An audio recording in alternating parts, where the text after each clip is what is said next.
Bem, minha gente, bom dia, boa noite, boa madrugada, não sei de que horas você está vendo esse vídeo. Para mim é boa madrugada, né? Aqui no horário que eu não vou revelar para vocês, mas é um horário bem avançado.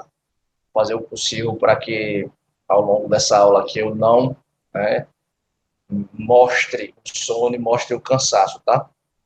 Mas enfim, pessoal, é o seguinte, a gente vai dar continuidade ao nosso conteúdo, tá?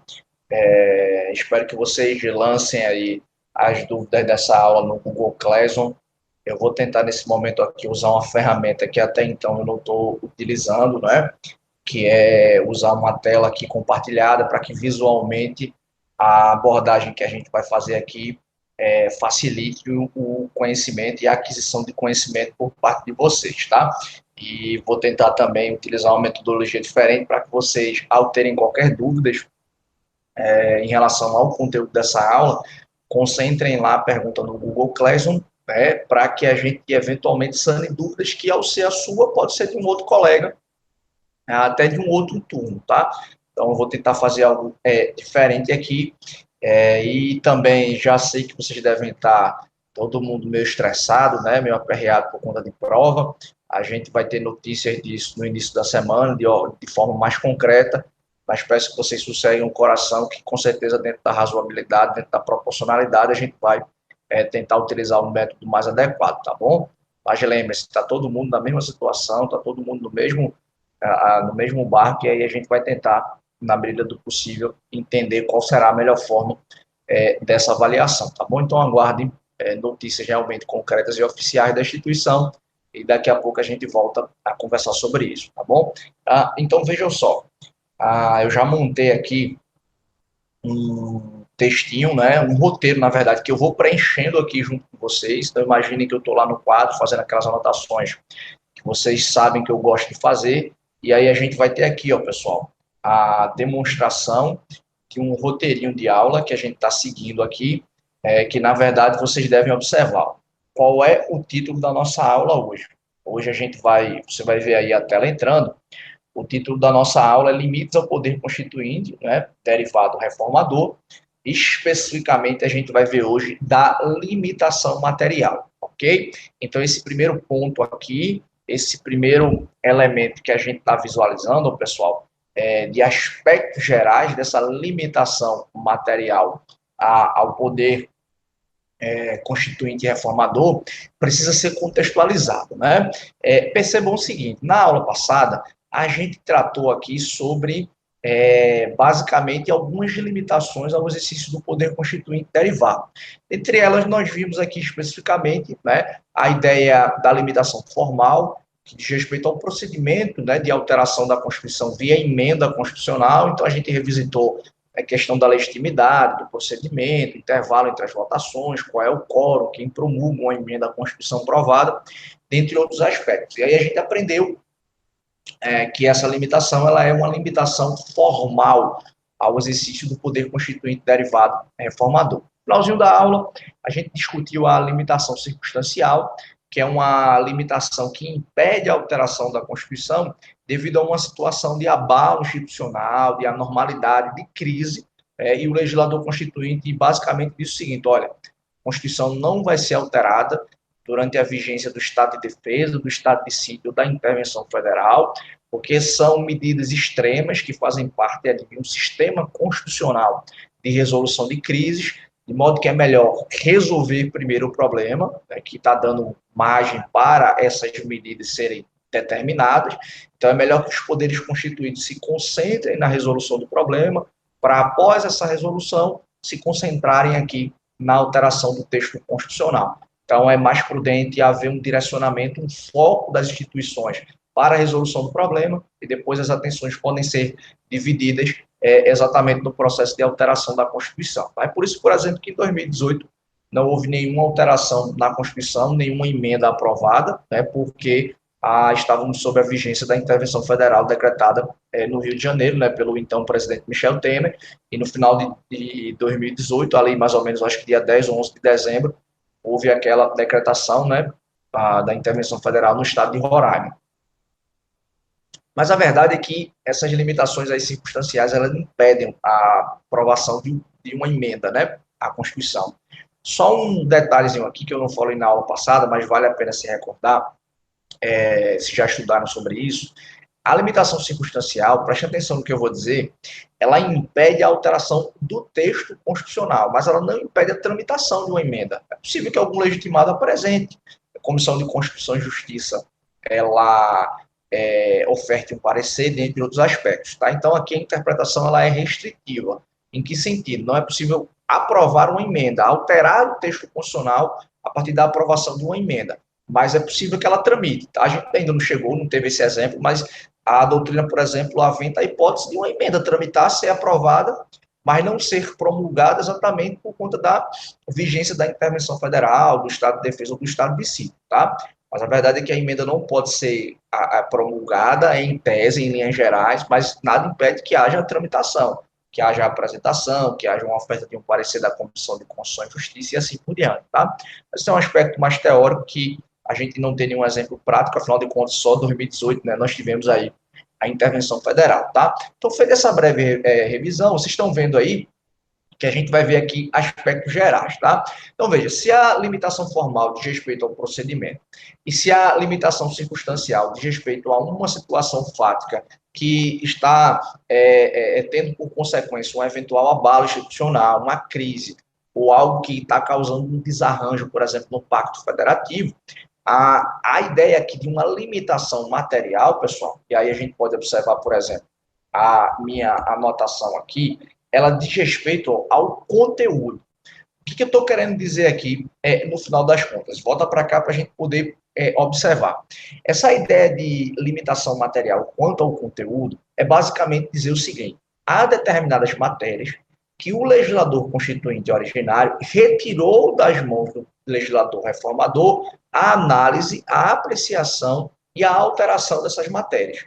Ou seja, simplesmente o legislador constituinte diz o seguinte: olha, eu não quero que o legislador reformador toque em determinados assuntos, porque eu acho que esses assuntos são extremamente importantes e aí basicamente a gente não vai visualizar a alteração desse texto constitucional.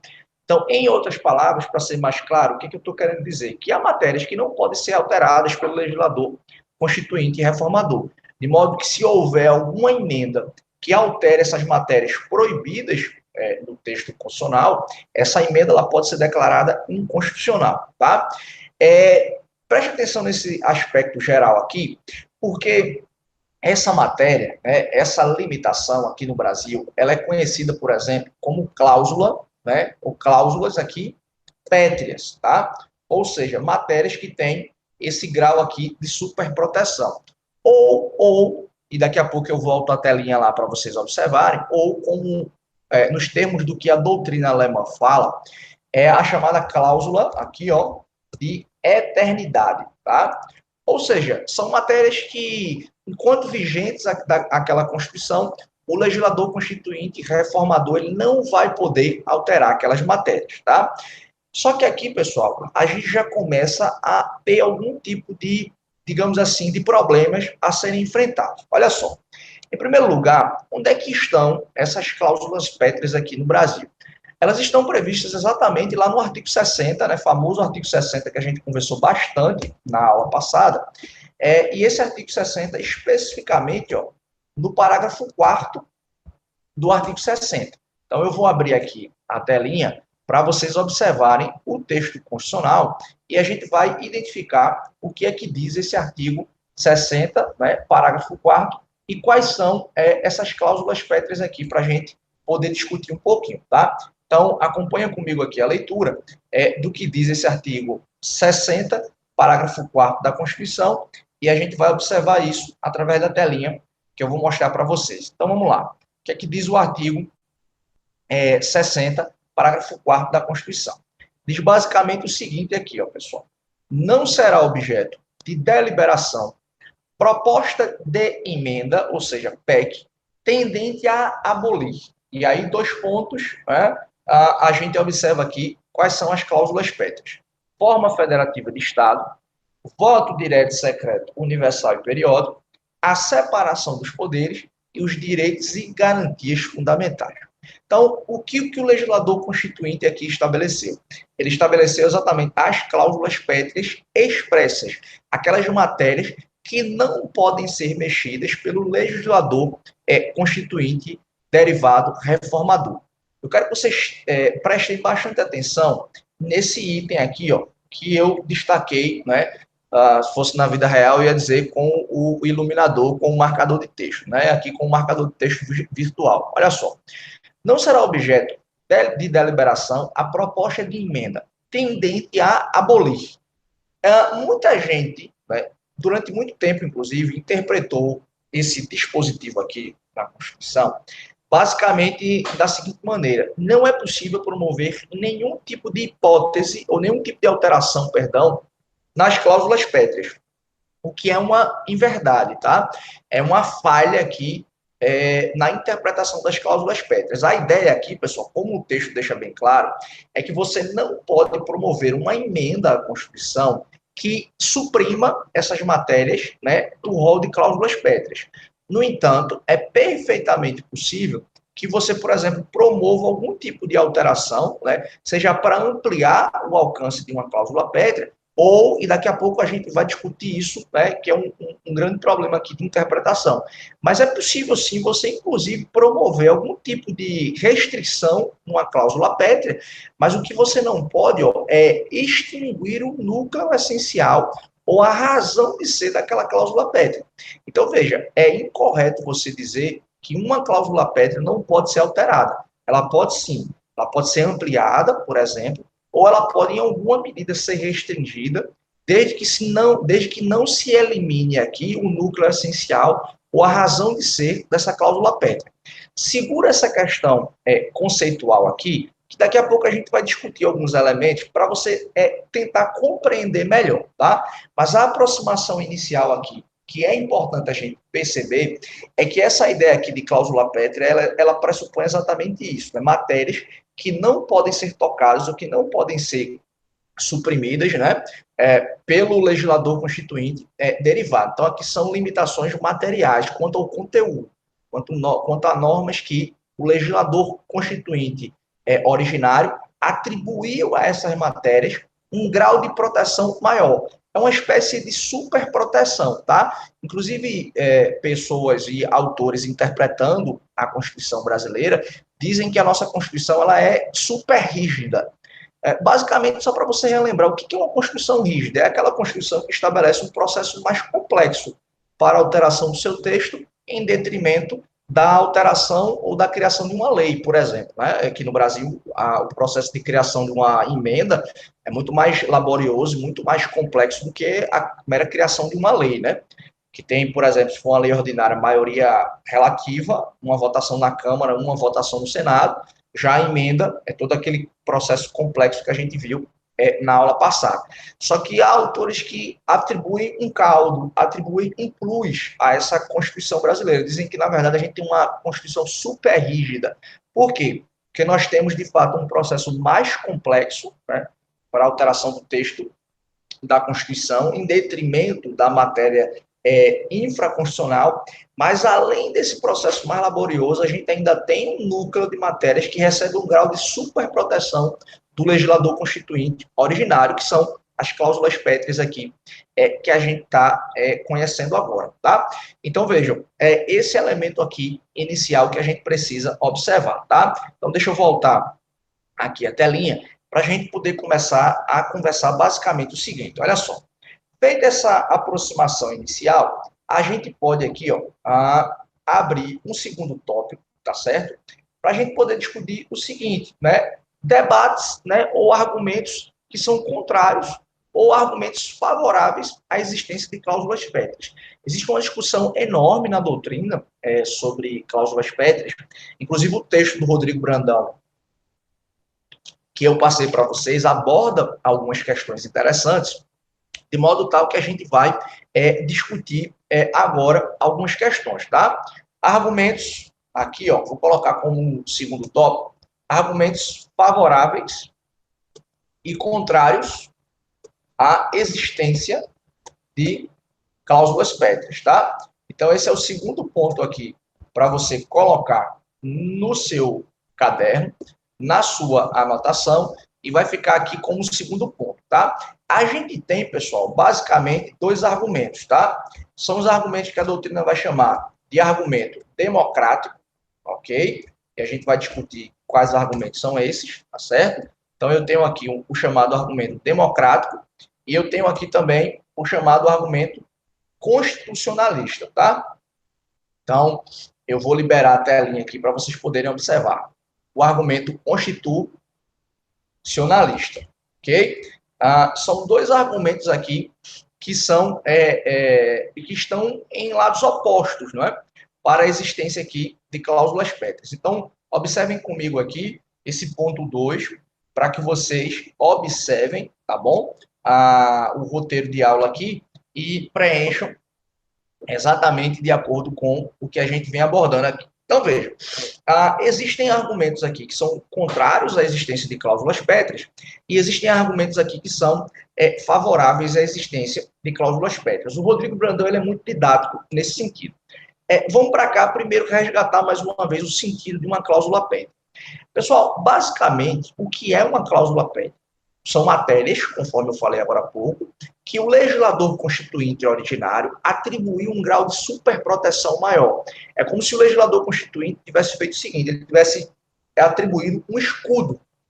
Então, colocou um escudo na frente das cláusulas pétreas para que qualquer tipo de atentado à cláusula pétrea, né, parasse aqui exatamente nesse escudo, nessa superproteção, né, nessa cláusula petrificada, ou cláusula de eternidade, que o legislador constituinte, né, quis atribuir esse grau de superproteção.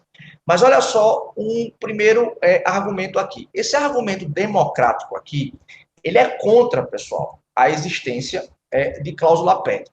Porque, observa bem aqui, o que a gente pode tratar de discussão. Veja, quando a gente está dizendo que o legislador constituinte originário ele atribui um grau de superproteção a determinadas matérias, no final das contas, o que a gente está dizendo? A gente está dizendo que essas matérias não podem ser alteradas e que, eventualmente, ainda que daqui a muito tempo, há 10 anos, há 20, há 30 anos, né, já diante de uma outra sociedade, de uma outra maioria, essa maioria de amanhã, né, essa maioria que não estava presente ou que não existia quando a Constituição foi criada, vai ficar vinculada a uma decisão do passado. Então, é como se basicamente a gente dissesse o seguinte, olha, imaginem que hoje a maioria da sociedade queira transformar o Brasil num Estado unitário. E aí a gente não poderia transformar o Brasil num Estado unitário, porque lá atrás o Constituinte originário entrincheirou na Constituição, atribuiu um grau de superproteção à forma federativa de Estado. Ou seja, a maioria de hoje ela estaria vinculada a uma decisão passada. Tem alguns autores que dizem, por exemplo, que isso seria uma espécie de governo dos mortos sobre os vivos, por exemplo. Isso seria uma espécie de governo do túmulo. Né? Tem um professor meu chamado Gustavo Ferreira Santos, que tem uma obra sobre teoria da Constituição, né, sobre essa eterna discussão entre constitucionalismo e democracia, e ele se soma, né, aos autores que criticam um pouco esse argumento democrático. Né? Para ele é louvável a existência de cláusulas pétreas, exatamente pelos argumentos que eu vou dizer já para vocês. Então, aqui, pessoal, o argumento democrático, né, que se apresenta em lado oposto à existência de uma cláusula pétrea, impõe exatamente essa restrição. Ora, a gente está, na verdade, vinculando uma maioria de hoje a uma maioria do passado. A gente pode ter uma maioria consolidada, um clamor popular, que queira promover essa alteração na Constituição e não vai ser possível.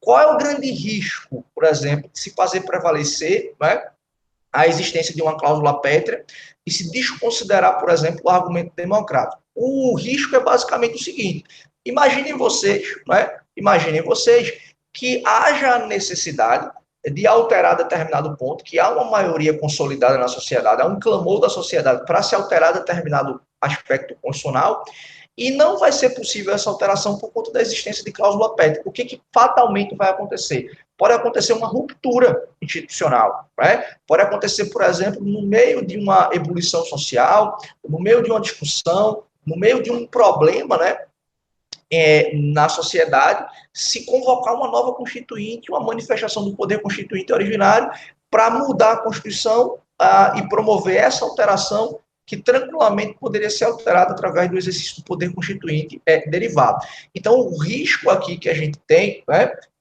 de existência de cláusula pétrea, conforme o argumento democrático, é exatamente esse, o risco de ruptura institucional toda vez que houver necessidade, né, ou clamor social para a alteração de uma norma que é considerada,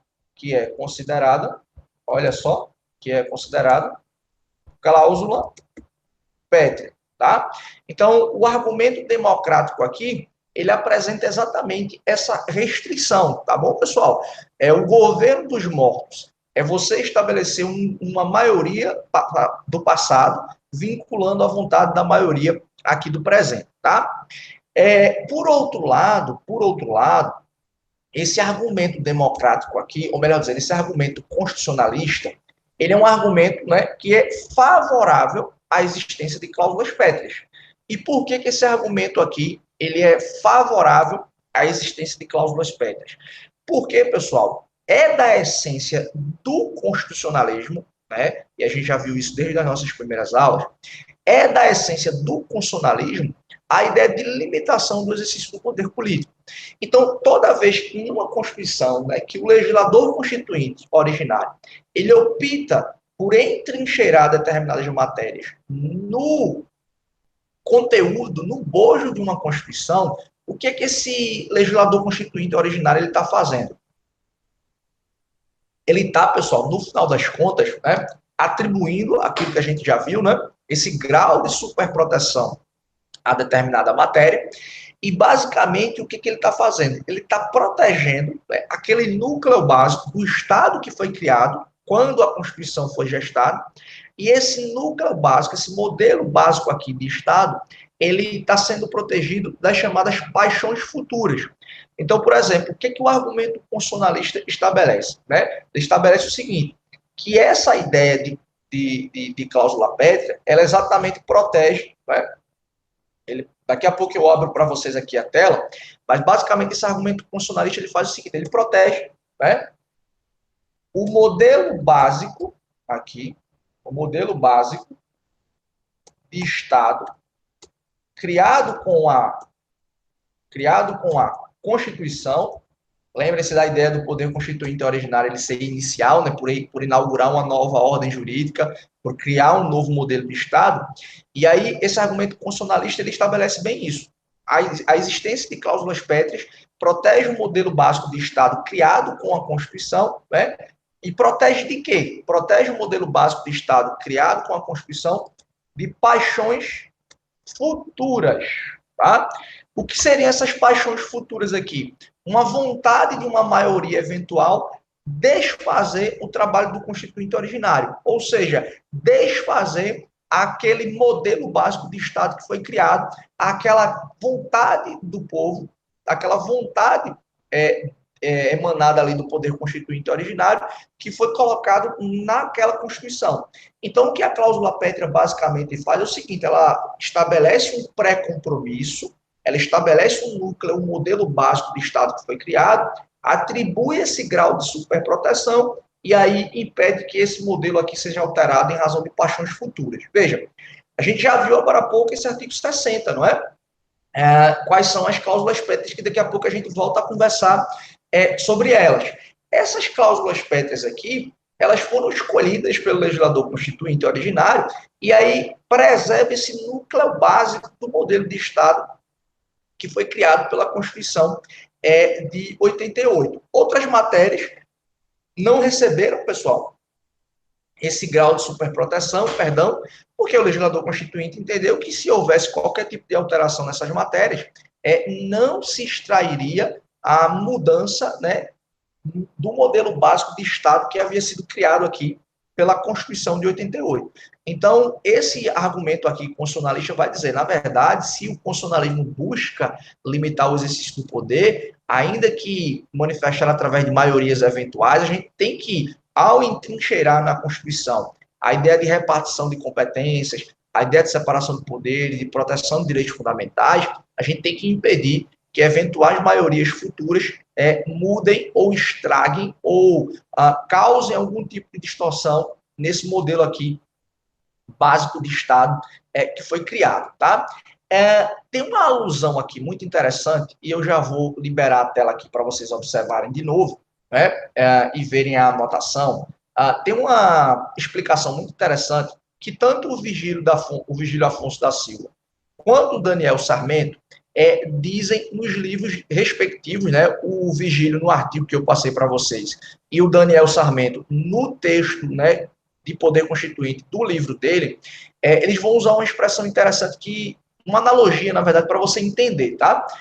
Mas observa aí na tela esse slide aí que está aparecendo para vocês, tá? Se você observar aí, você vai ver exatamente eu estabelecendo, estou mexendo aqui que é para eu poder ver no celular como é que está esse slide aqui, tá? Deixa eu ver se aparece aqui para mim. Que eu estou falando aqui para vocês, olha, vamos ver o slide, eu não estou vendo aqui ele aparecendo, tá? Mas olha só, esse texto está bem claro, né? Então tá aí, ó, o argumento constitucionalista a favor da existência de cláusulas pétreas. Protege o modelo de Estado básico, né, que foi criado com a Constituição de paixões futuras. Aqui é uma espécie de estabelecimento, ó, estabelecimento de, ó, apareceu agora para mim aqui, tá vendo? Estabelecimento de um aqui, ó, compromisso, tá? Então, é basicamente o legislador dizendo o seguinte, olha, se um dia acontecer algum tipo de problema aqui, tá, num futuro, que o legislador constituinte, ele não modifique o objeto do Estado que foi criado pela Constituição de 88, tá bom? Então, isso daqui é uma questão muito interessante e muito importante para vocês perceberem, tá bom? Então, vamos voltar aqui, porque a gente tem ainda uma questão muito importante para vocês perceberem, tá? Eu vou voltar aqui, que o celular está dando uma travada, eu espero que ele não... acho que deu uma travadinha, né? Eu vi que o celular saiu aqui, mas não foi nada demais, não, foi só no período em que eu estava voltando exatamente da apresentação anterior, tá? Então, a gente deixa isso aqui muito bem dividido, é importante vocês perceberem isso. A divisão é exatamente essa, uma cláusula pétrea, um núcleo de matérias que é super protegida, mas a teoria constitucional, ela discute exatamente isso, porque eu tenho aqui uma tensão, né, um choque entre o constitucionalismo, que impõe uma limitação de poder, e a democracia, que, na sua essência, fala de uma a manifestação aqui, né, da prevalência de uma vontade da maioria. Óbvio que isso no início era assim, mas hoje a gente já tem outros elementos que são acrescidos à ideia de democracia, né? Uma, por exemplo, ideia de cidadania inclusiva, uma ideia, por exemplo, de proteção de minorias, de direitos fundamentais, não é? A ideia, por exemplo, de universalidade do voto, né, de direitos políticos, você ter acesso à informação não por uma única fonte exclusiva, mas pelos mais diversos mecanismos de informação. Então, a gente tem aqui vários outros elementos que são acrescidos a essa ideia de democracia, tá? Mas a ideia expressa aqui, pessoal, que eu estava dizendo, de uma cláusula pétrea, ela funciona como um pré-compromisso, isso na visão do constitucionalismo, né? E há uma analogia feita pelo Vigílio Afonso da Silva e pelo Daniel Sarmento, outros autores também, mas eu quero me ater a esses dois aqui, que diz que essa ideia de cláusula pétrea, ela funciona basicamente com aquilo que Homero narra na sua Odisseia, né? Não sei se vocês se recordam daquela história do Canto das Sereias, né? Que as embarcações iam passando em frente a uma ilha da sereia, e a Ilha das Sereias, e quando ouviam o belo canto, né? Por isso que tem esse jargão, fulano deu ouvido ao canto das sereias. Esse jargão, toda vez que as embarcações passavam na frente dessa Ilha das Sereias, as embarcações, né, os líderes, ficavam encantados com aquelas belíssimas vozes, com aquela cantoria, mudavam o roteiro, iam em direção à Ilha das Sereias, e aí o que acontecia? Morria todo mundo, porque as embarcações, elas afundavam. Sabendo disso, o que foi que Homero fez? E aí ele narra na sua Odisseia. Ele basicamente diz o seguinte aos seus colegas de embarcação: olha, vocês vão me amarrar no mastro, tá? E se a gente, ao estivermos passando na Ilha da Sereia, em frente à ilha, e eu for tomado, né, e aqui eu estou parafraseando, for tomado aqui pelo encanto e determinar que vocês mudem a rota, não me obedeçam.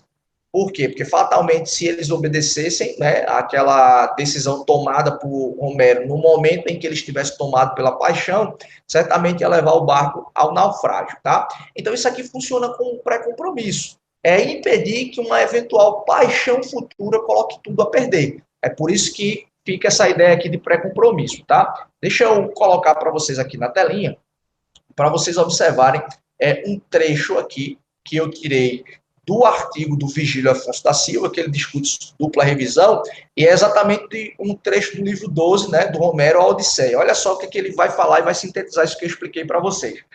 Observem na tela aí o que diz esse trecho que eu extraí aqui para vocês. Antes de mais nada, ordenou ela que evitássemos a divina voz das sereias e seu florido prado. Ordenou que apenas eu as ouça, mas que seja eu atado com fortes laços. Olha aí a ideia do pré-compromisso, tá? Tá aqui, ó. A terceira linha. Fosse atado com fortes laços, de modo que permaneça imóvel de pé junto ao mastro, preso por cordas. Se vos implorar e ordenar que me solteis, apertai-me com ainda mais laços. E eles amarraram minhas mãos e pés, permanecendo eu em pé junto ao mastro, atado por cordas. Então elas cantaram, e suas vozes magníficas, olha aqui as sereias, inundaram-me o coração com o desejo de as ouvir.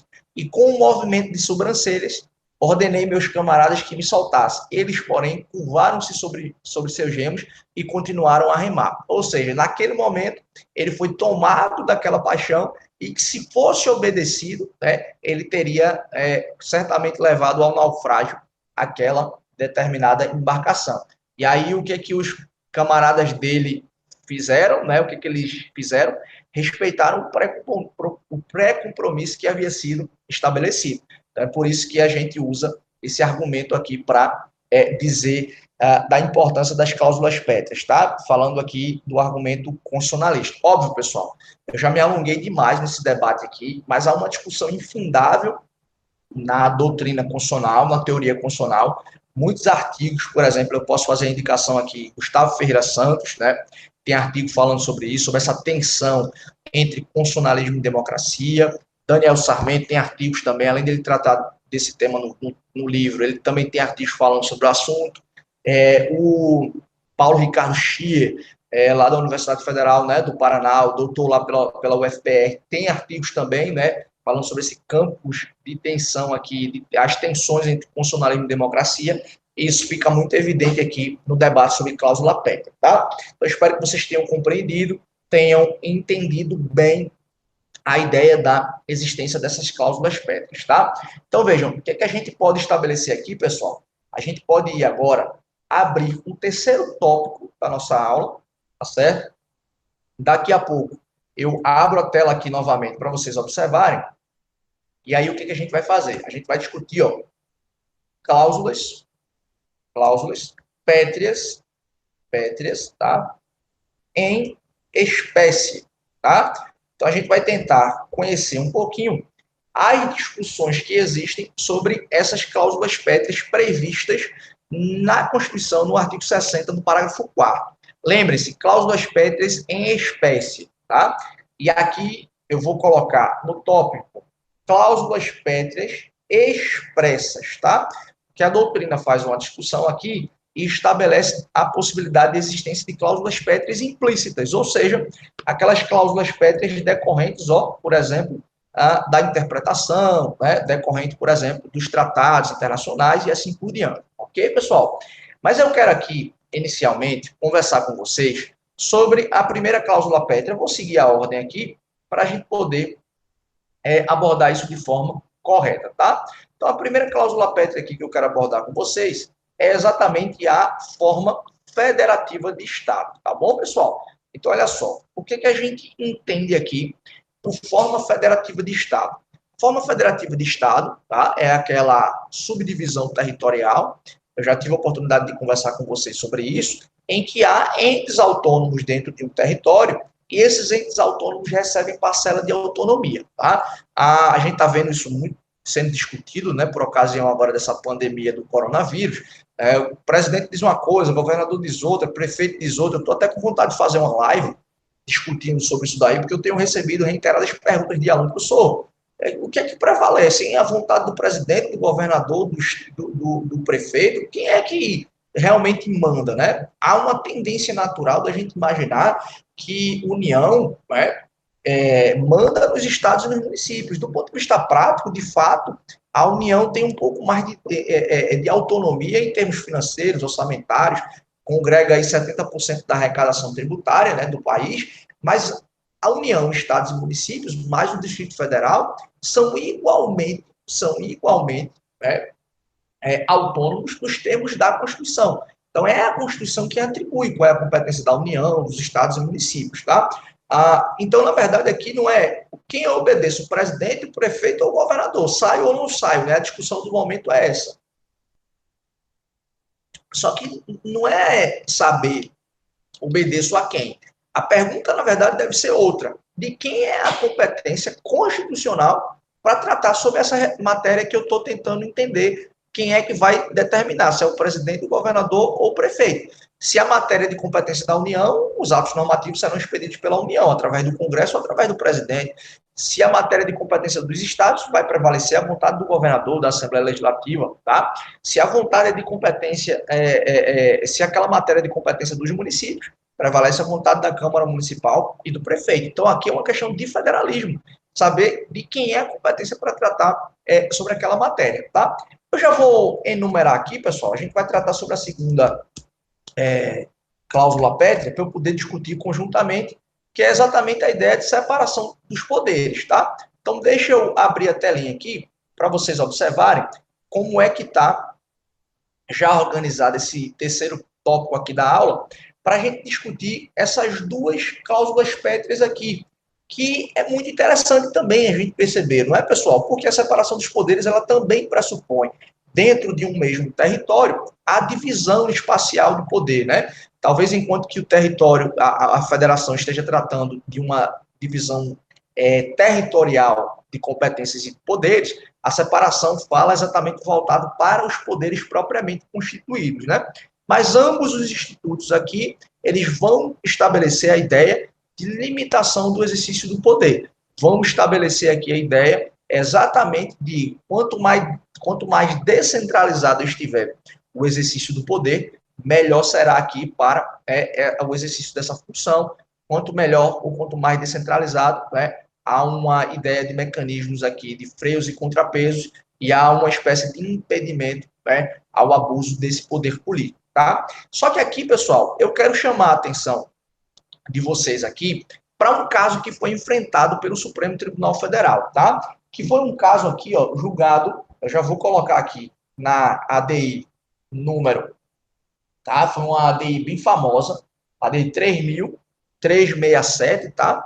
Espero que vocês vejam aí, que foi uma ação, né, proposta contra, ó, a criação aqui, pessoal, a criação do CNJ, o famoso Conselho Nacional de Justiça, tá? Deixa eu explicar para vocês aqui alguns elementos que são importantes. A CNJ aqui, ele está previsto, ó, lá no artigo 103b da Constituição Federal, ok? Então, deixa eu explicar, à luz dessa ideia de cláusulas pétreas aqui, o que foi que o Supremo Tribunal Federal teve que enfrentar. Olha só, deixa eu sair da telinha aqui, faça a sua anotação, tá certo? Então, ADI 3367, criação do CNJ, e o CNJ está lá previsto no artigo 103b da Constituição Federal. Vamos voltar aqui para vocês prestarem a atenção em mim. Olha só. O Conselho Nacional de Justiça, pessoal, é um órgão administrativo integrante do Poder Judiciário. O CNJ é quem faz a análise, né, ou quem faz a fiscalização administrativa do Poder Judiciário. Vendo se o juiz está cumprindo meta, está cumprindo os prazos que foram determinados a ele, vendo se os tribunais estão aplicando decentemente, por exemplo, o orçamento destinado, né, estão bem cuidando e está havendo uma boa gestão do dinheiro público. O CNJ, por exemplo, de forma concorrente com as corregedorias, que pode aplicar punições disciplinares a juízes e assim por diante. Quando o CNJ foi criado, com a emenda constitucional 45, tá, de 2004, eu vou colocar aqui na anotação também, Criação do CNJ, eu vou até acrescentar aqui na anotação, pela emenda constitucional 45 de 2004, qual foi o grande argumento aqui? Né? Houve, na verdade, dois argumentos dizendo o seguinte: a criação do Conselho Nacional de Justiça está violando as duas cláusulas pétreas que eu acabei de anotar para vocês. Está violando a federação e está violando também a separação dos poderes. Por que que isso está acontecendo aqui? Vamos tentar entender melhor. Olha só. Em primeiro lugar, o Conselho Nacional de Justiça estaria violando a forma federativa do Estado por uma razão muito simples. Olha só, como eu estava dizendo para vocês aqui, o Conselho Nacional de Justiça, ele é um órgão, tá certo? Ele é um órgão aqui administrativo que fiscaliza, né, a atuação do Poder Judiciário, de juízes e tribunais. O Supremo, espertamente, né, tem uma decisão dizendo que ele não se submete à atuação e à fiscalização do CNJ. Mas tudo bem, isso é discussão para um outro momento. Mas aí o que acontece? O CNJ ele faz uma fiscalização aqui nacional, tanto do Poder Judiciário estadual, quanto do Poder Judiciário trabalhista, quanto do Poder Judiciário eleitoral, quanto do Poder Judiciário federal. Então, há uma atuação aqui, nacional do Conselho Nacional de Justiça. Qual foi o argumento aqui federativo invocado? O argumento federativo foi o seguinte: o CNJ está sendo criado, tá, para fiscalizar os órgãos aqui, ou a Justiça Federal. O CNJ não poderia ter competências para fiscalizar a justiça dos estados, porque estes, cada um dentro de sua competência, deveria criar os seus próprios órgãos aqui de fiscalização. E aí o que foi que o Supremo Tribunal Federal disse? Nada disso. Aqui a justiça, a magistratura, ela é una, tá? Vocês vão discutir isso bastante agora em teoria geral do processo, e em certa medida eu conversei um pouquinho com vocês no semestre passado discutindo hermenêutica, tá? Quando a gente foi conversar sobre jurisdição. A jurisdição aqui, ela é una, ela só é dividida em competências, a competência da Justiça Federal, a competência da Justiça Militar, a competência da Justiça Estadual e assim por diante. Então, o que foi que o STF disse? Não há qualquer violação à forma federativa do Estado, porque como a magistratura aqui, como o Poder Judiciário, ele é um só, apenas dividido, né, em competências, não tem nenhum problema o órgão fazer a fiscalização, porque é a fiscalização aqui como um todo, tá? Então, o Supremo disse, olha, essa ideia de criação aqui do CNJ não viola a cláusula pétrea. Outra coisa também é a cláusula pétrea, no caso, forma federativa de Estado. Outra discussão também foi que o CNJ, a sua criação, estaria violando a separação de poderes. E aqui é um argumento um pouco mais específico, tá? Eu não sei se eu consigo abrir aqui, mas eu vou tentar abrir o trecho constitucional para vocês observarem aqui, tá? O argumento foi basicamente o seguinte, pessoal. No CNJ, a sua composição, ela tem 15 membros, tá?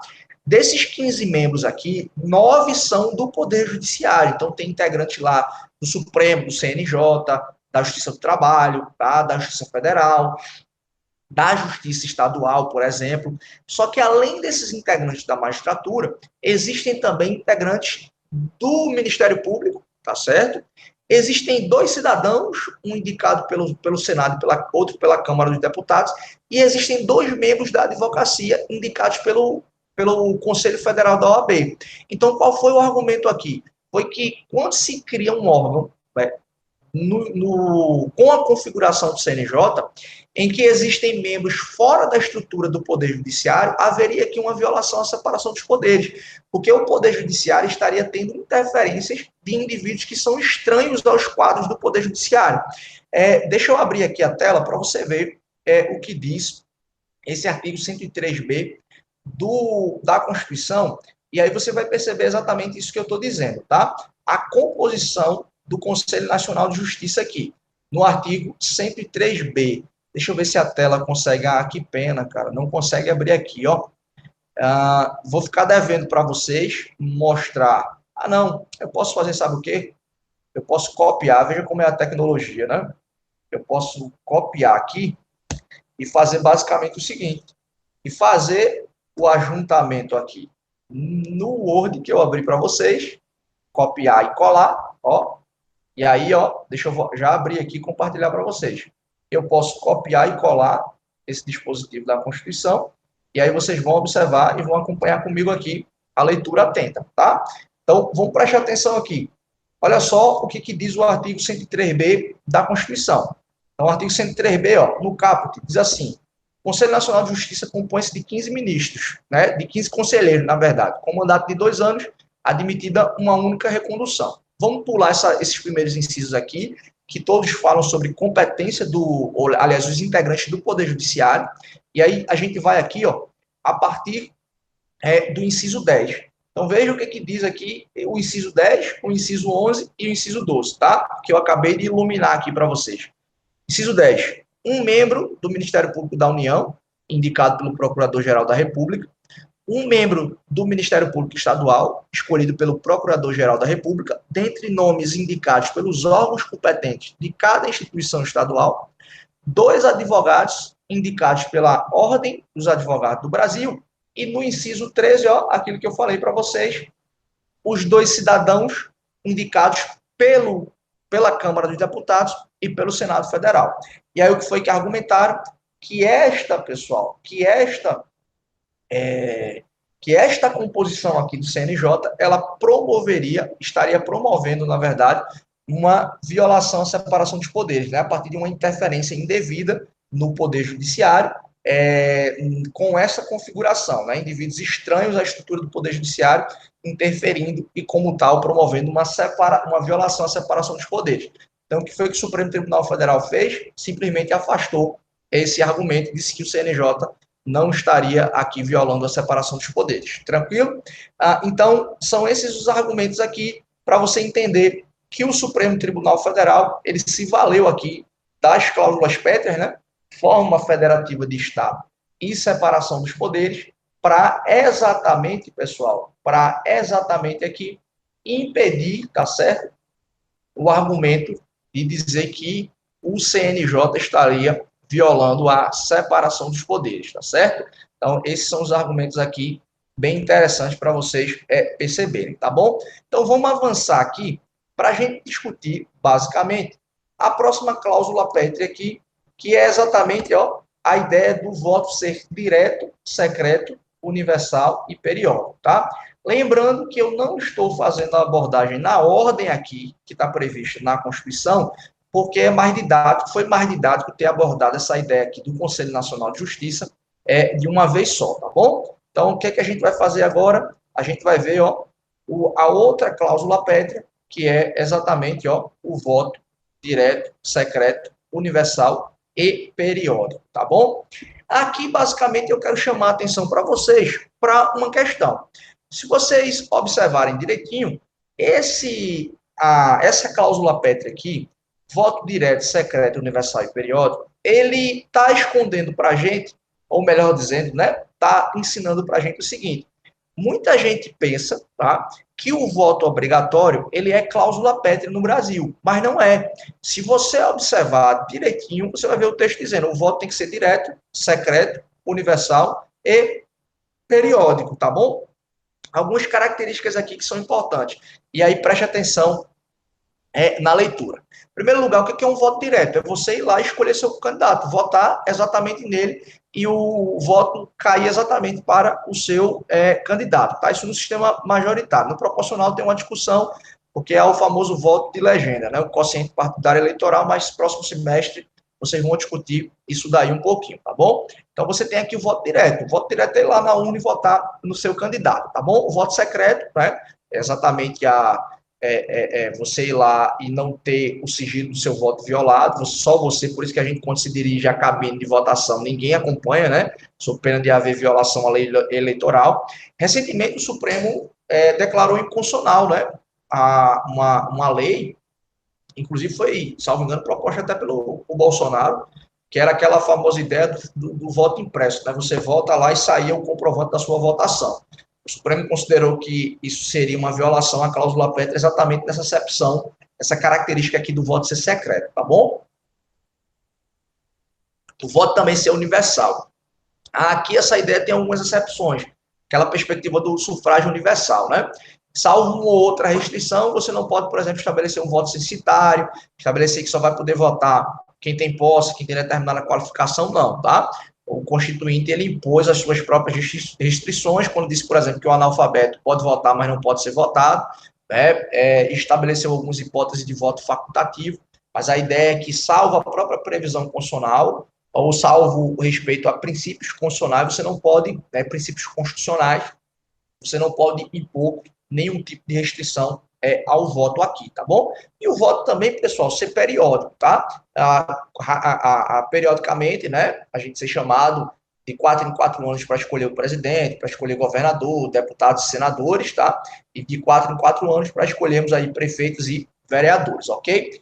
Deixa eu só fazer uma anotação aqui, que teve um caso muito interessante também, enfrentado pelo Supremo Tribunal Federal, que foi por ocasião, e aí acompanhem comigo a anotação, por ocasião da aprovação dessa emenda constitucional aqui, ó, a emenda constitucional 58, tá, de 2009, tá?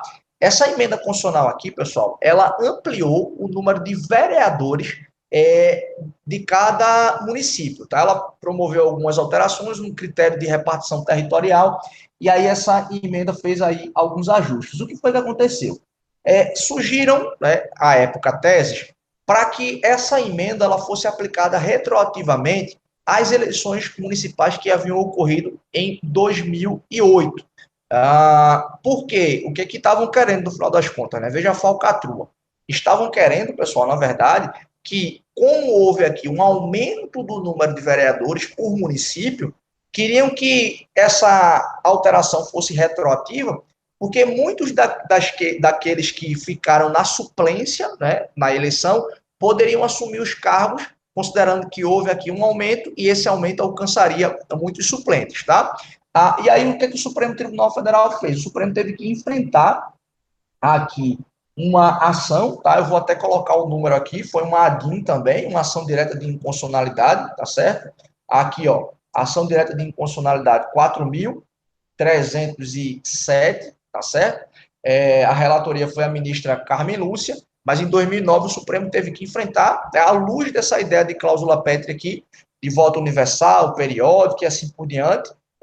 E aí o que o Supremo disse? Olha, não tem nada de aplicar retroativamente, até porque lá no artigo 15, a Constituição diz que quando uma lei, né, e aqui leia-se tanto alteração constitucional quanto lei infraconstitucional, quando ela altera regras do jogo democrático no que diz respeito ao sistema eleitoral, ela só pode ser aplicada à eleição que ocorra a partir de um ano da sua vigência. Ou seja, se hoje a gente tem uma lei eleitoral aplicada, alterada, na verdade, que criou algum tipo de requisito, ela só pode ser aplicada na eleição que vai ocorrer a partir de um ano do início da sua vigência. Então, por exemplo, para ser mais franco, as eleições que vão ocorrer em outubro desse ano, se houve alguma lei que alterou algum requisito para essa eleição, essa lei só poderia ter sido promulgada até outubro do ano passado, porque a alteração, né, que ocorre, ela só pode ser aplicada, né, a partir de um ano da sua vigência. Então, se a lei foi aprovada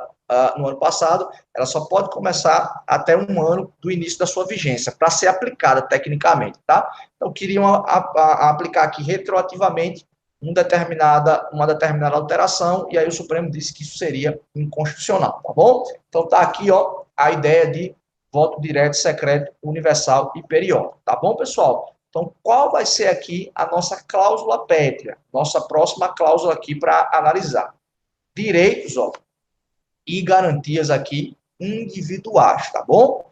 Então, vamos para cá, para a gente poder discutir aqui. Direitos, ó, direitos, ok? Os direitos aqui e garantias individuais, tá bom? Pessoal, é o seguinte, essa cláusula pétrea aqui, deixa eu voltar para cá para a gente poder discutir. Essa cláusula pétrea aqui, ela tem uma série de discussões, tá? Porque se você olhar direitinho, o que a Constituição vai dizer? Ela está dizendo basicamente o seguinte, são cláusulas pétreas, direitos e garantias individuais, ok? A Constituição ela não fala direitos e garantias fundamentais, ou seja, alcançando todas as dimensões de direitos, direitos de primeira dimensão, direito de segunda dimensão, direito de terceira dimensão e assim por diante, tá? E aqui a pergunta que fica é a seguinte, a pergunta que fica aqui é a seguinte, direitos sociais, olha só, direitos sociais são cláusulas pétreas, porque olha só, se você observa direitinho aqui, O texto constitucional não está falando aqui de direitos sociais, e a gente conhece muito bem a diferença. Direitos e garantias individuais são aqueles direitos que congregam os direitos de primeira dimensão, né? Direitos civis, políticos e assim por diante, e não contemplam direitos e garantias aqui sociais, tá? Mas aqui isso seria, pessoal, para a parte da doutrina, uma interpretação muito restritiva e muito literal, quando na verdade você tem que fazer aqui uma interpretação sistemática, tá? Ou seja, lembrem-se, os influxos do neoconstitucionalismo na Constituição de 88 fez a gente mostrar ou demonstrar um compromisso com direitos fundamentais, né? Expandindo a proteção, né? Criando um catálogo enorme no artigo 5º, estabelecendo a dignidade da pessoa humana como fundamento, prevalência dos direitos humanos como princípio que rege o Brasil e suas relações internacionais, ou seja, uma ampliação de fato dos direitos fundamentais, não só expressos, né, no artigo 5º, mas decorrentes, inclusive, de princípios e normas e assim por diante, em razão de uma série aqui de fatores previstos aqui na Constituição. Então, veja, basicamente, o que é que a gente precisa responder aqui? Tá? Eu vou até voltar para vocês observarem essa anotação, tá certo? A pergunta de partida, tá certo? É basicamente essa. E direitos sociais? Né, são cláusulas pétreas ou não? À luz, por exemplo, tá, do que a gente está vendo aqui, tá, não são. Mas veja, qual é aqui a discussão que a gente vai ter que travar? Qual é a resposta, a melhor resposta? Direitos sociais são cláusulas pétreas? Aí você vai responder assim, de acordo com a literalidade da Constituição Federal de 88, não.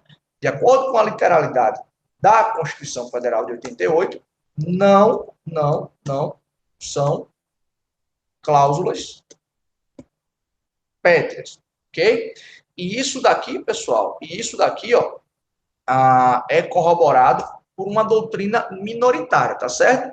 Então, ó, direitos sociais são cláusulas pétreas para uma primeira corrente, de acordo com a literalidade da Constituição Federal, não são cláusulas pétreas, tá? Aqui, ó, é doutrina minoritária, tá certo?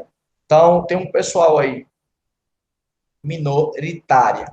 Tem um pessoal aí mais ligado à literalidade da Constituição, mas aqui, ó, não prevalece essa doutrina, tá bom? Então, aqui, o que é que a gente vai dar uma segunda resposta para sintetizar a ideia, tá? Segundo a doutrina majoritária, tá? Segundo a doutrina majoritária, e aqui eu vou citar, ó, por exemplo, Ingo Sarlet, tá certo? Vou citar aqui Ingo Sarlet, vou citar Daniel Sarmento, por exemplo. Vou citar o próprio Rodrigo Brandão, que eu passei o texto para vocês, segundo doutrina majoritária, né? A partir de uma interpretação, tá certo? A partir de uma interpretação sistemática, ok? A partir de uma interpretação sistemática, seguindo a lógica de compromisso e proteção de direitos fundamentais, tá certo? A partir da lógica, né? Seguindo a lógica de compromisso e proteção de direitos fundamentais previstos na Constituição Federal de 88, são cláusulas pétreas. Tranquilo? Então, essa é a explicação aqui que vocês precisam perceber. Então, a doutrina majoritária, fazendo uma interpretação sistemática, olhando todo o contexto de criação, né, da Constituição, o modo como a Constituição começou a tratar direitos fundamentais, ela vai se levantar essa ideia de serem, sim, cláusulas pétreas, tá? Antes que você pergunte, Helder, me cite um autor aí, por exemplo, que considera que direitos sociais não seja cláusula pétrea. Para quem está estudando aqui, por exemplo, pelo livro do Gilmar Mendes, ele vai se ater, por exemplo, a essa literalidade. Vai dizer, olha, o legislador constituinte sabia muito bem qual era a diferença entre direitos de primeira dimensão e direitos de segunda. Se ele quis estabelecer apenas direitos e garantias individuais, não há que se falar em escolha, né, de ampliar demasiadamente a proteção dos direitos fundamentais. Ele sabia o que estava fazendo, tá? Muita gente diz que esse texto foi incorporado da Constituição Portuguesa de 76. Isso lá, inclusive, deu uma discussão na década de 80, uma reforma constitucional que houve lá, tá? Mas a verdade é que essa doutrina ela é minoritária no Brasil, a doutrina majoritária ela congrega aí muitos autores que dizem que não, a partir da interpretação sistemática, direitos sociais são sim cláusulas pétreas, tá? Só que não para por aqui. E a pergunta, talvez que seja importante, né? Alguém aí já esteja se fazendo, é o seguinte: e o STF? O que é, tá? O que é que o STF pensa sobre essa ideia de cláusulas pétreas, tá? Aqui, pessoal, eu vou com toda a sinceridade do mundo, não há uma posição clara do STF sobre o tema, certo? O Supremo Tribunal Federal, por exemplo, já enfrentou demandas relacionadas, por exemplo, houve reforma da Previdência de servidor público. E aí a reforma da Previdência fez o seguinte, aumentou aqui o tempo de contribuição. O Supremo foi chamado a se manifestar sobre isso, o que é que o Supremo disse? Não há violação à cláusula pétrea aqui, tá? A direitos sociais, por exemplo, que aqui no caso nem direito social seria um direito difuso e coletivo, que é um direito de terceira dimensão, tá? Um direito coletivo aqui, regime previdenciário. O Supremo, pessoal, sinceramente, não tem uma posição clara. Já foi chamado a discutir reforma trabalhista, né, que envolve direitos sociais, reforma da Previdência, reforma de Previdência de servidor já há muito tempo, e em nenhum momento deixou muito claro qual era a sua posição. Eu vou lhe dar um exemplo aqui, deixa eu ver se eu consigo colocar aqui esse texto constitucional para você ver. Eu já vou fazer a citação aqui. Está lá no artigo 7º, tá certo? Está lá no artigo 7º, inciso 25. Estou escrevendo aqui, mas eu poderia já pegar o texto, tá? Veja só o que diz o inciso 25 do artigo 7º. Deixa eu pegar ele aqui para você poder observar e você vai entender, tá? Tem um direito fundamental social, lá nesse artigo 7º, que é o auxílio creche ao trabalhador. Então, a Constituição diz assim, é direito social do trabalhador o auxílio creche. Né? Se ele tiver um filho aqui, por exemplo, até 5 anos de idade. Então, até 5 anos de idade é direito do trabalhador receber o auxílio creche. Deixa eu pegar aqui esse artigo 7º para você ver aqui, inciso 25, tá? Artigo 7º, cadê ele? Artigo 7º, inciso aqui, 25, tá? Olha só o que diz o texto constitucional. O texto constitucional diz assim, deixa eu voltar para cá, para ficar bem claro aqui para você, deixar bem organizadinho no seu caderno de anotação, tá? Que esse texto aqui não é tão simples assim. Então, vamos para cá. Olha só o que diz o texto constitucional nesse inciso aqui, 25. Ele diz o seguinte, olha, qual é o direito do trabalhador urbano e rural? A assistência gratuita aos filhos, tá certo? Assistência gratuita aos filhos independentes desde o nascimento até 5 anos de idade em creches e pré-escola. Atenção a esse trecho aqui que eu vou iluminar. Redação dada pela Emenda Constitucional número 53 de 2006. A gente está vendo aqui, pessoal, um claro exemplo de uma emenda à Constituição que promoveu um retrocesso na proteção de direitos fundamentais. O que foi que essa emenda fez aqui? Ela simplesmente diminuiu a idade dos filhos que teriam assistência gratuita, assistência gratuita aqui em creches e pré-escolas. Até 2006, até a alteração via essa emenda 53, o limite de idade aqui era de 6 anos, ou seja, uma emenda simplesmente diminuiu. É possível, por exemplo, que outra emenda agora faça o seguinte, caia para, por exemplo, 4 anos, 3 anos e assim por diante. Ou seja, a gente está vendo um retrocesso na proteção de um direito do trabalhador. Só que o Supremo foi chamado, já provocaram o Supremo para dizer que isso aqui estava violando uma cláusula pétrea, e o Supremo disse que não. Na verdade, sequer o Supremo abertamente discutiu se direito social era ou não cláusula pétrea. O que o Supremo disse o seguinte, olha, e aí lembre-se da questão conceitual que eu falei.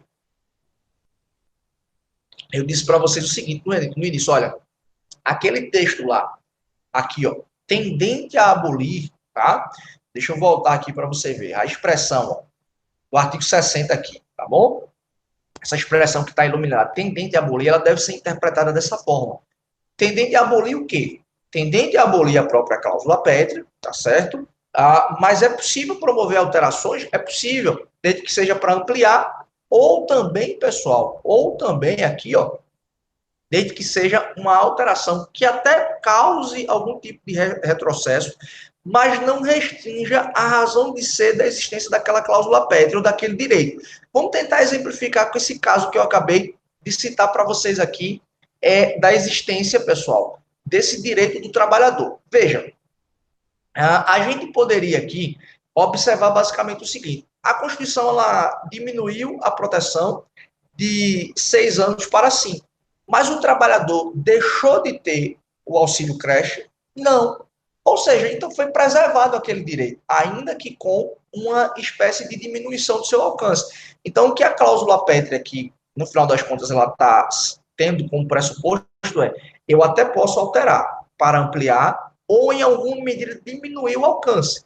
Mas o que eu não posso é abolir essa cláusula pétrea ou extinguir a razão de ser daquele direito. Porque se de fato eu diminuo, por exemplo, para 6 meses, eu estaria, na verdade, diminuindo demasiadamente a proteção aqui do trabalhador, tá? Então, é uma linha muito tênue na visão do Supremo Tribunal Federal, porque a gente não tem essa posição realmente muito clara, mas na doutrina é muito claro. Há quem se atenha apenas à literalidade da Constituição, como Gilmar Mendes, e há quem faça uma interpretação sistemática para dizer que é realmente ampliado esse grau de proteção para atingir, inclusive, direitos sociais. Tá bom, pessoal? Tranquilo? Então, essas aqui são boas discussões aqui sobre cláusula pétrea, tá? Vejam só. Qual é o quarto tópico da nossa aula aqui? Então, veja, eu vou colocar aqui, ó, o quarto tópico aqui, tá certo? Da nossa aula, que serão cláusulas pétreas implícitas, tá? Aquelas que não estão previstas no texto constitucional, mas decorrente de princípios, né, decorrente de uma interpretação, é possível levantar a ideia de cláusulas pétreas implícitas, tá? Só que o quarto tópico aqui da aula vai ter basicamente a seguinte conjugação, tá? Cláusulas pétreas implícitas. Aliás, eu não vou fazer isso não. Vai ser um quinto tópico aqui da aula, tá? Que é a teoria, tá certo? Da dupla revisão. E aqui a gente vai abordar, por exemplo, o texto do Vigílio Afonso da Silva, tá bom? Teoria da dupla revisão, Vigílio Afonso da Silva, tá? Deixa eu só abrir, eu vou abrir a tela aqui de novo para vocês observarem como é que vai ficar o roteiro aqui da aula. E aí, basicamente, o que é que a gente vai fazer, pessoal? A gente vai dar continuidade no nosso próximo encontro esses dois tópicos aqui, tá? A teoria da dupla revisão, ok? Cláusulas pétreas implícitas e teoria da dupla revisão. E aí a gente vai dar continuidade ao nosso assunto, tá bom? Então eu não vou falar mais, eu acho que eu já gravei mais de 1 hora aqui. E aí, ó, preste atenção na tela. Próximos tópicos, cláusulas pétreas implícitas e teoria da dupla revisão. E aí a gente mata de uma vez por todas essa ideia do poder constituinte reformador. E aí a gente fala sobre o poder constituinte de revisão, tá certo? Eu ainda preciso falar sobre isso. Na turma da manhã eu falo sobre o poder constituinte derivado decorrente. E aí na turma da noite a gente vai avançar nessa questão aqui da revisão, tá bom? Então falta só essa besteirinha para a gente poder avançar aqui e depois encerrar as manifestações do poder constituinte derivado, tá bom, pessoal? Então, são esses tópicos aqui que a gente vai abordar. Só uma última questão, lembrei agora, tem um colega nosso, né, Diego, da noite, que me fez uma pergunta. Eu sou direito adquirido. Direito adquirido também é uma discussão em relação à jurisprudência do STF, tá? E na própria doutrina há uma divergência aqui. Porque, veja, não tem como você invocar direito adquirido no exercício do poder constituinte originário, e há uma certa resistência de dizer que há direito adquirido também em relação ao exercício do poder constituinte derivado, tá? Essa ideia de direitos adquiridos entraria exatamente nessa cláusula pétrea aqui, direitos e garantias individuais, mas há posições também que ainda não são claras, por parte do Supremo Tribunal Federal, que da mesma forma que o poder constituinte originário não se limita ao famoso direito adquirido, o poder constituinte derivado também não, tá? Uma emenda constitucional aqui pode alterar e causar algum tipo de supressão de um suposto direito adquirido, tá? Porque é um novo regramento constitucional e aí não tem como você invocá-lo diante do exercício aqui do poder constituinte, ainda que derivado, tá? Mas essa aqui é uma discussão que talvez a gente volte na discussão sobre direito constitucional intertemporal, tá bom, pessoal? Então, esses são os pontos aqui que a gente tinha para tratar na nossa aula de hoje. Eu espero que vocês tenham observado direitinho. Eu acho que essa dinâmica pode ter sido boa para vocês, tá? A gente vai fazendo um elemento aqui bem organizado. Vamos ver se dá certo. Mas eu espero que, se você tiver algum tipo de dúvida, coloque lá no Classroom, que a gente vai concentrando nas dúvidas e vamos ver se conseguimos aqui sanar as dúvidas do pessoal, tá? Mas eu espero que vocês tenham compreendido, ó.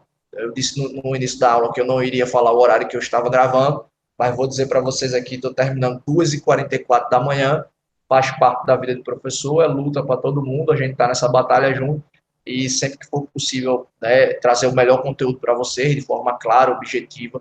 Eu, ainda que seja doloroso, né, tá cansado, a semana está começando agora, já estou gastando 50% da energia, mas a gente se esforça o suficiente para tentar trazer para vocês o melhor conteúdo, tá bom, pessoal? Espero que essa aula tenha ajudado, fiquem todos com Deus, se cuidem, boa noite, bom dia, boa semana, boa madrugada.